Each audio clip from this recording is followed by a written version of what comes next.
She turned around to me and she goes, yeah, I know, I've seen him. Oh. Whoa. So I'm like, selling drugs and all this sort of stuff. And one day I'm watching TV and Laura comes downstairs and she looks scared. And she says, Jerry, every time I close my eyes, I see all these dark images and hear all these dark voices.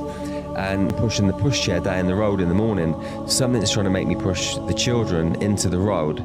So I looked at her and I thought, this sounds nuts, you know? I said, well, okay, well, what do you want to do about it? So she phoned her friend that was a priest. So this priest comes around her house, this lady, she's putting crosses up, she's dousing the house and all this stuff. And I'm sat there thinking, this is like something out of the poltergeist. So anyway, she calms her down, she goes to bed. The next day I go and see a friend of mine. I said, listen, this weird thing happened last night, what do you make of it? He said, you gotta speak to this lady. And he had a friend, and this lady owned a past life regression business. I'd never heard of any of this stuff, and he didn't tell me what she did. He said, just call her. So I phoned her up, but she didn't answer. She phones me back a little while later. She says, where do you live? And I said, 316 Richmond Road. And that's the only bit of the address I gave her. She said, hold on a minute. And the phone went quiet, and then she said, have you been knocking some walls down? I said, well, we've just rented the place, but the previous owners have clearly built an extension. She goes, yeah, you've got an angry old man in your house.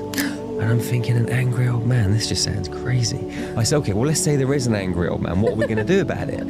She goes, I'm going to get rid of him for you. I said, brilliant. When can you come round? She goes, well, I don't need to do that. I can do it from here. So I'm thinking, this is just getting crazier and crazier. So I put the phone down and I go home and I speak to Laura. I said, listen, I know I didn't tell you I was going to do this, but I've spoke to this lady about what happened last night. And she reckons there's an angry old man in the house. You know? Your wife must be like, I'm sorry, what did you just say? Well, she turned around to me and she goes, yeah, I know, I've seen him. Oh. Whoa. So I'm like, what? So I'm thinking, okay, this lady has seen this angry old man. You're telling me you've seen him. Yeah. There's no way you could have ever possibly spoken. So there must be some element of truth to Absolutely. this. So I phoned her back up and I said, listen, I don't know what you do, but I have to come and see you. So I went up.